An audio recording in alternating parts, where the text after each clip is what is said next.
juste rapidement encore sur la neuropsychologie. Alors, ça, c'est pour le parcours en France, parce que ça dépend un petit peu des pays. Les parcours ne sont pas exactement les mêmes, mais pour être neuropsychologue, donc c'est la même chose que de dire psychologue spécialisé en neuropsychologie. C'est un parcours universitaire et en fait, c'est une spécialité pendant les 2 dernières années, donc les années de master. Et on peut aussi bien s'orienter donc vers les enfants que les personnes âgées. On peut travailler en structure ou en libéral. Et en structure, ça peut être effectivement, donc d'ailleurs, moi j'ai travaillé en centre de rééducation, dans des services hospitaliers, en maison de retraite aussi. Voilà, il y a tout un tas de services dans lesquels on peut intervenir.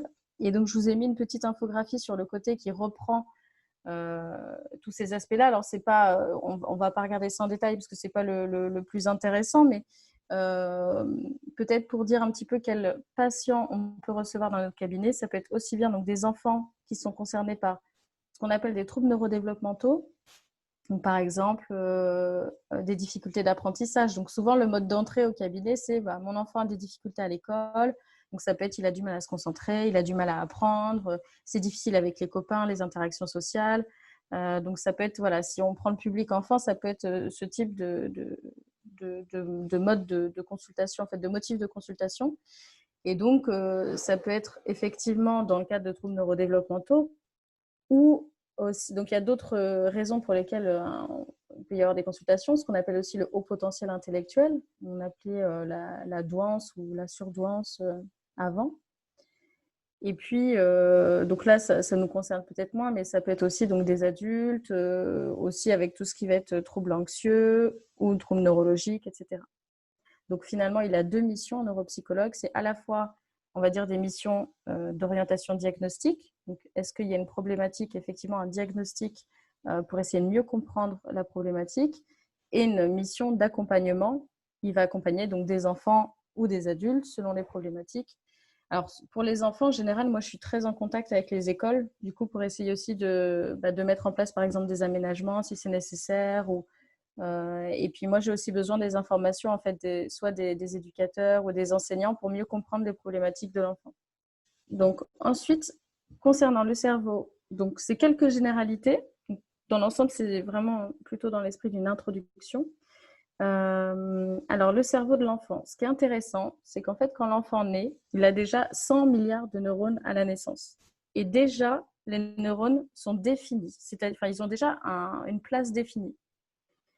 Et finalement, on considère que le nombre de neurones dans le cerveau est fixe à peu près à partir de l'âge de 2 ans. Alors, moi, je juste aussi, voilà.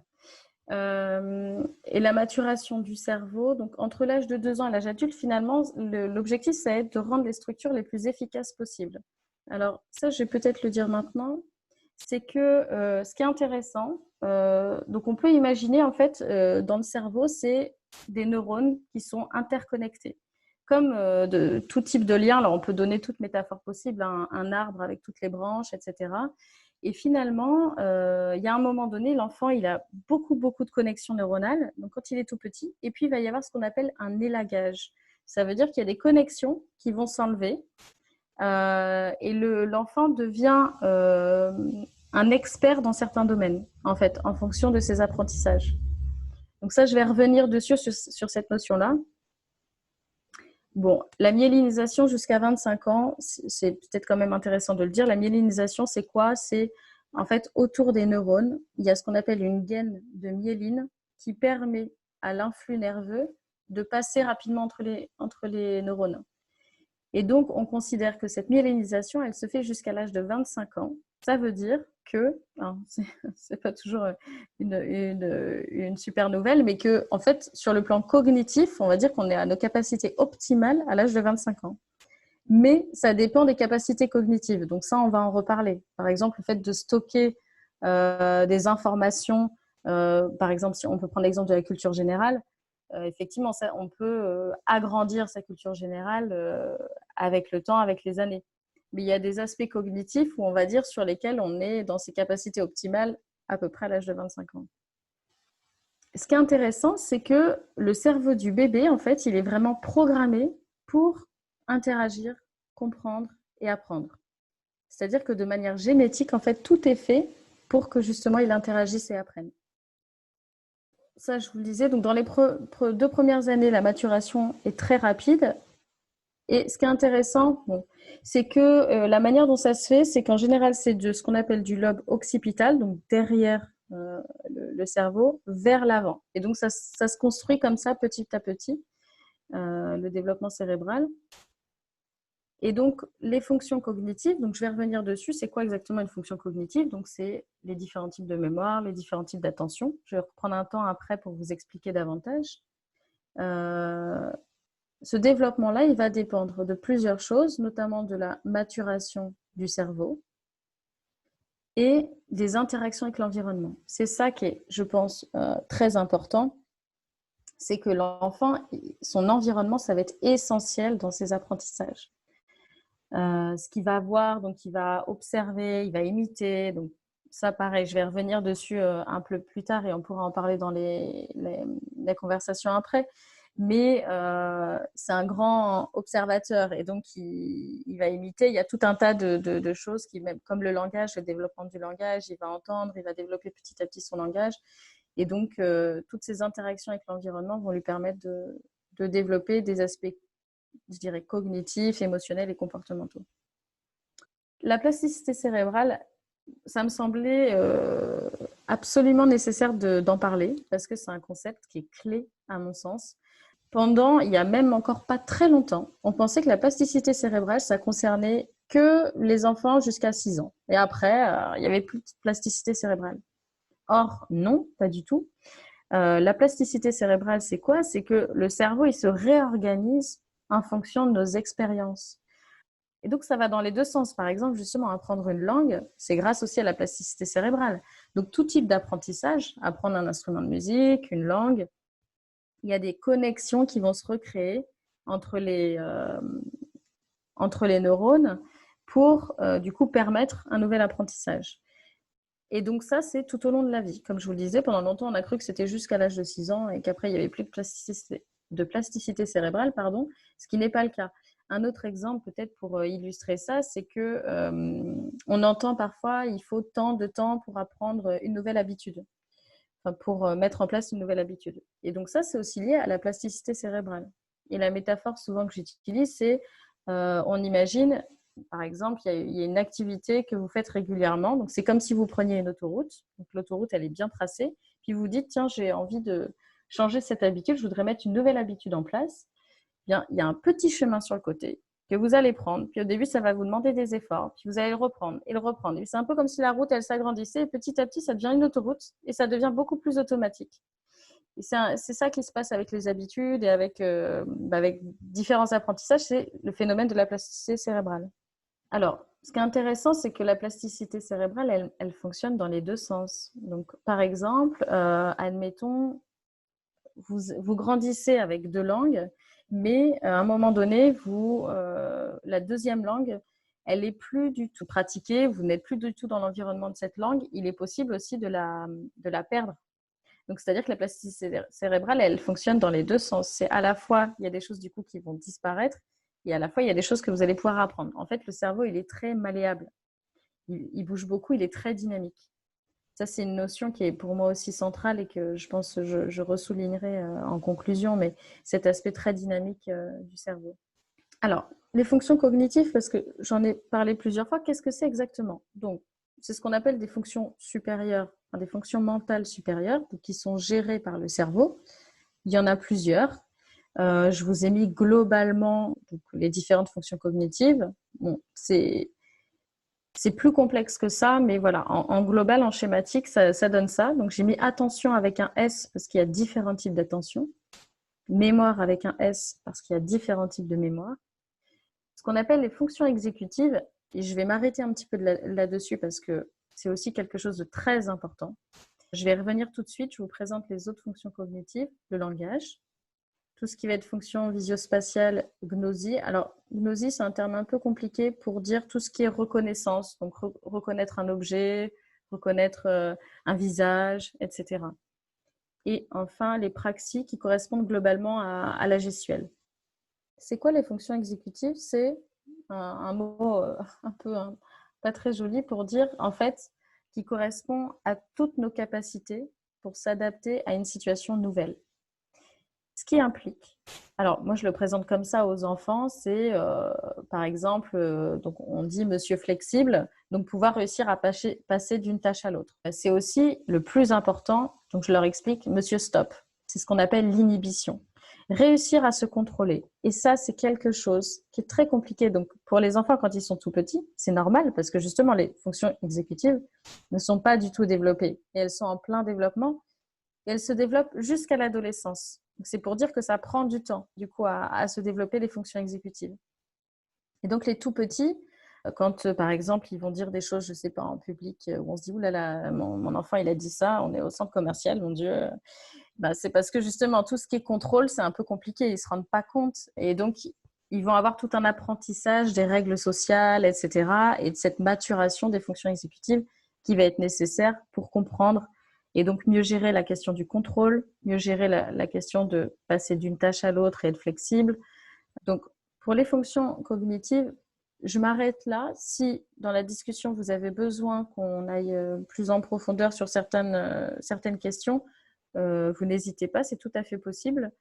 Je voulais juste peut-être noter que l'attention, parce que c'est souvent un motif de consultation. Donc, mon enfant a des problèmes de concentration, d'attention. Il peut y avoir tout un tas de raisons pour qu'il y ait des difficultés d'attention. Donc, en général, quand on reçoit les enfants, en fait, on va aller rechercher les différentes possibilités, les différents facteurs qui peuvent intervenir. Et c'est vrai que les capacités attentionnelles de l'enfant, pareil, en fait, elles vont se développer petit à petit. Évidemment, un enfant ne va pas avoir les mêmes capacités attentionnelles à 1 an, à 3 ans, à 6 ans. Donc, l'attention, en général, elle s'améliore avec le temps. Et donc, toutes ces fonctions cognitives, elles vont vraiment, je dirais, respecter un certain schéma pour se développer. Et donc, certaines vont être nécessaires au développement d'autres, etc. Donc, il y en a qui se développent très tôt. Donc, tout ce qui va être plutôt gestuel, langage, ça se développe assez tôt. Et attention, mémoire, fonction exécutive, ça se développe un peu plus tardivement et progressivement. Donc, juste par rapport au langage, j'ai fait un focus sur le langage. Il va beaucoup se développer grâce aux interactions sociales. C'est comme ça que l'enfant petit à petit va comprendre alors des sons, puis des mots, et va développer progressivement le langage. En général, on considère que les premiers mots donc, arrivent vers 10-18 mois. Et comme je l'ai noté dans la parenthèse, c'est un peu la partie de l'iceberg qui est visible, mais en fait, il y a déjà un long processus qui s'est créé avant, c'est-à-dire déjà dans le ventre de la maman, les sons qui sont entendus, etc. Donc, c'est un processus de longue haleine, en fait, pour que le langage se développe. Alors, même si je ne vais pas parler forcément de cette thématique-là aujourd'hui, ça pourrait être éventuellement une prochaine thématique, mais quand même, parce que c'est une question qui nous concerne là, la question du bilinguisme. Ce que je trouve très intéressant, c'est qu'en fait, le bébé, quand il naît, il est capable, il y a ce qu'on appelle un langage, donc une discrimination universelle. Il serait capable d'entendre tous les sons de toutes les langues, s'il est baigné dans un univers, du coup, avec différentes langues.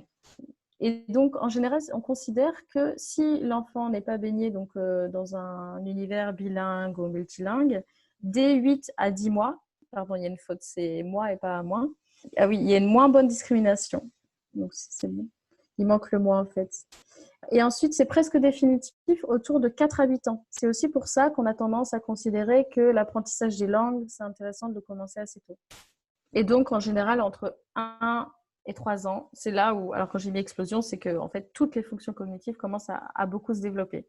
Il y a beaucoup de choses qui se passent en fait chez les enfants. D'ailleurs, chose importante que je n'ai pas notée, mais dont on peut parler, c'est que le sommeil est primordial. Il est primordial pour plein de choses, et notamment le développement cognitif, parce qu'il va consolider aussi tous ses acquis durant le sommeil de l'enfant. Donc le cerveau, en fait, il travaille même quand on dort, il travaille tout le temps.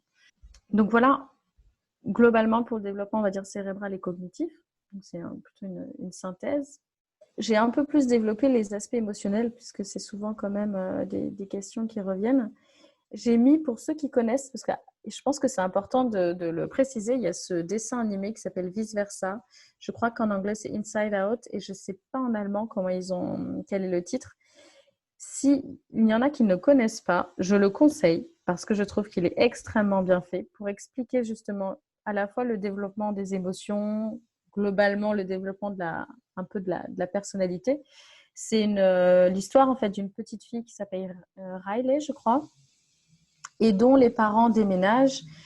Et en fait, on voit parler les différentes émotions dans son cerveau. Donc, comment elle vit le déménagement. Donc, elle a 12 ans de souvenirs.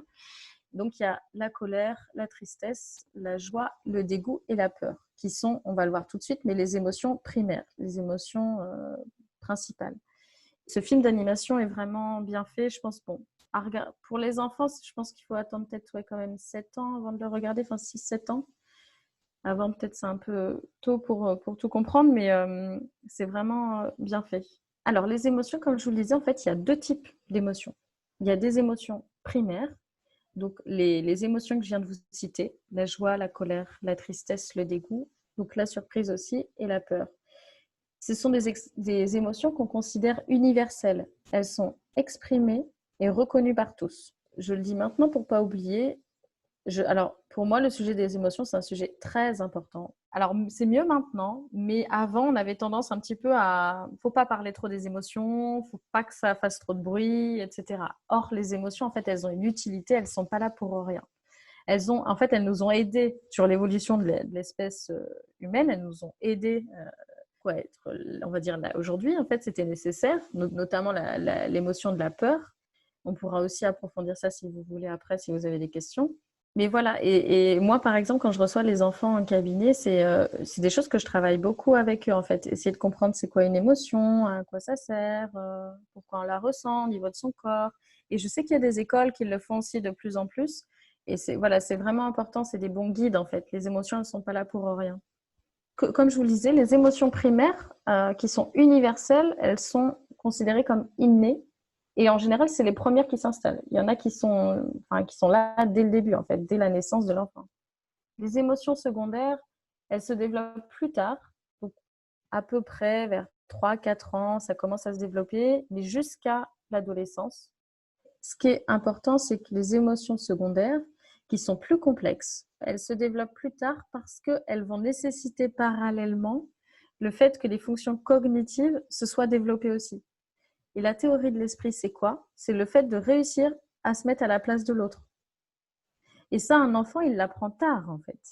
Il le sait pas, c'est compliqué pour lui au début. Par exemple, peut-être que vous connaissez, donc ça c'est encore autre chose, mais c'est un prérequis, c'est la conscience de soi.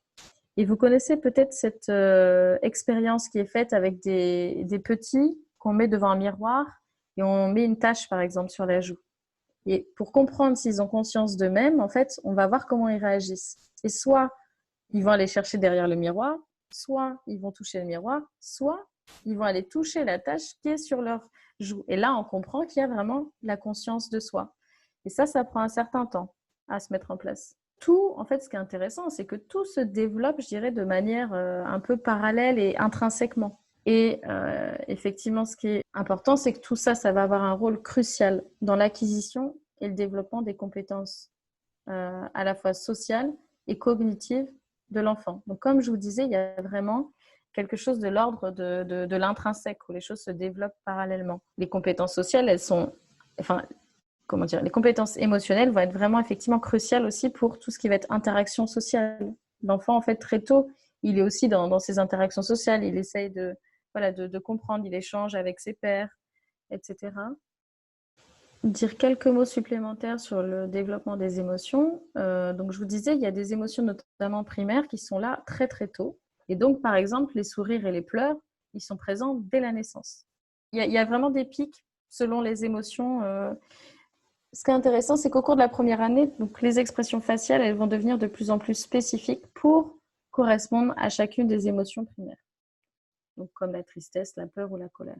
Et comme je vous le disais, une émotion, c'est absolument nécessaire aussi parce que c'est indispensable à la survie du bébé et aussi ça lui permet de créer des liens d'attachement qui sont puissants et très importants, ces liens d'attachement. Alors pourquoi la survie du bébé? C'est que par exemple si il a faim ou autre, quand il est tout petit, qu'il n'a pas les mots, ça va être les pleurs pour exprimer des besoins. C'est là aussi où on comprend les aspects absolument nécessaires des émotions. Alors je vous ai fait un petit focus sur la peur et la colère. Parce que souvent, c'est aussi davantage des questions là-dessus.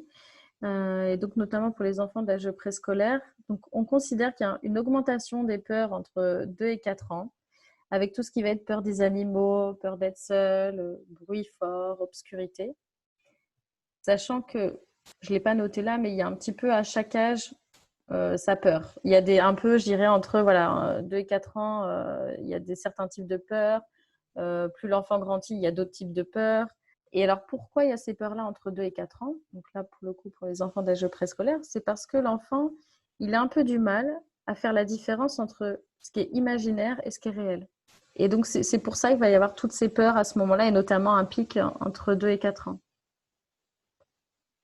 Ce type de peurs, en général, disparaissent autour de l'âge de 6 ans. Mais comme je vous le disais, il peut y avoir plus tard d'autres types de peurs qui peuvent émerger.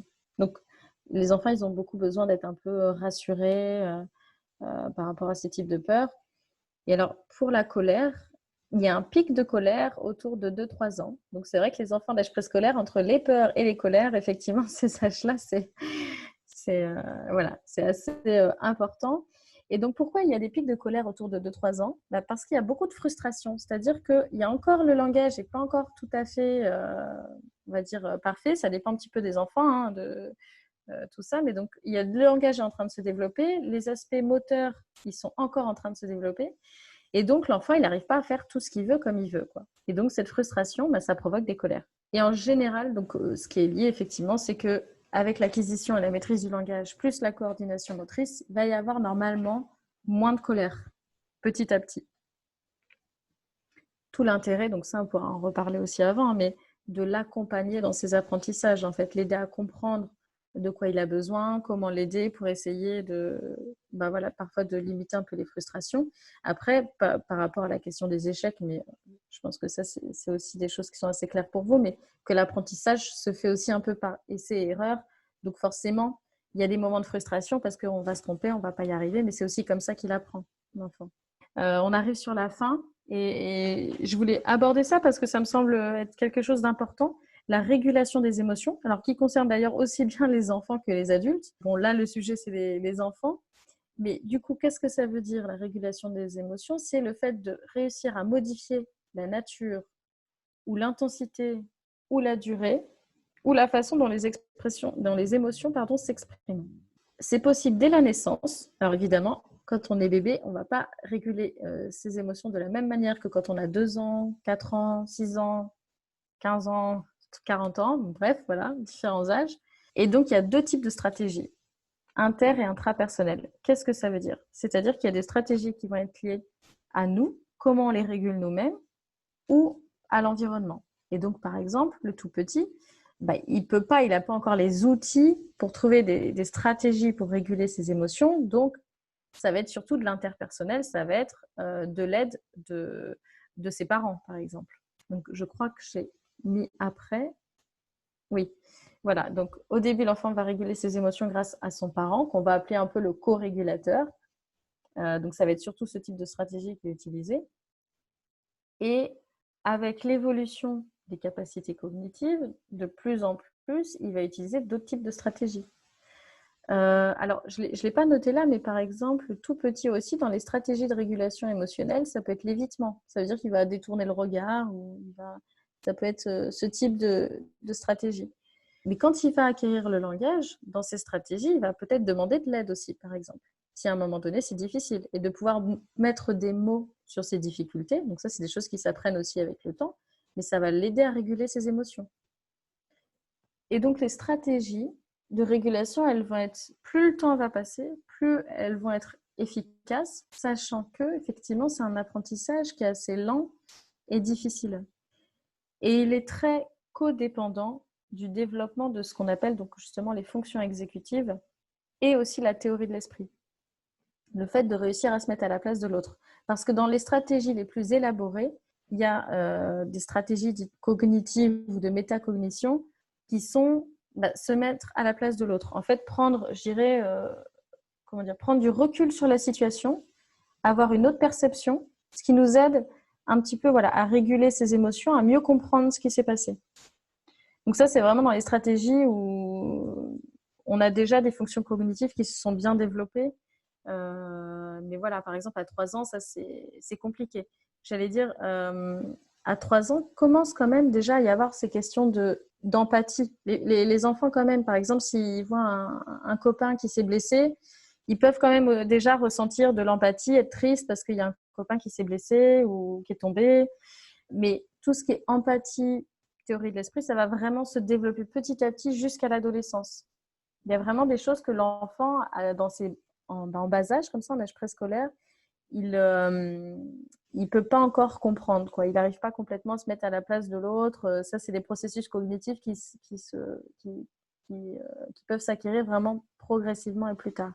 Par rapport aux émotions secondaires, donc je vous expliquais que c'était des émotions qui se développent plus tard, qui vont être liées aussi un peu au contexte social, culturel, et elles vont être liées au développement de l'enfant, à ses propres capacités cognitives. Donc, comme je vous disais, le fait de se mettre à la place de l'autre, comprendre la situation, l'interpréter. Et donc là, où effectivement l'environnement familial et scolaire vont jouer un rôle crucial, c'est qu'effectivement l'enfant il va observer et il va apprendre plein de choses justement par rapport à ses émotions secondaires. Donc pour rappel, les émotions secondaires, c'est tout ce qui va être, par exemple, culpabilité, embarras, ce type d'émotions. Et donc il va apprendre en fonction des valeurs qui vont être véhiculées dans son environnement, donc familial ou scolaire. Alors en conclusion, donc comme vous l'avez vu, j'ai développé un peu plus les aspects émotions, donc les aspects émotionnels, mais bon, c'est très parallèle aux aspects cognitifs que j'ai également développés. S'il y a plus de questions sur les aspects cognitifs, c'est des choses qu'on peut aussi aborder. Sachant que les thématiques en fait du développement cognitif, émotionnel chez les enfants, comment ça se passe, c'est des thématiques qui me passionnent. Et moi, je suis toujours partante pour échanger avec que ce soit d'autres collègues, donc des éducateurs, etc. Je donne en France des formations de temps en temps. Et voilà, c'est vraiment des choses qui m'intéressent. Donc, n'hésitez pas.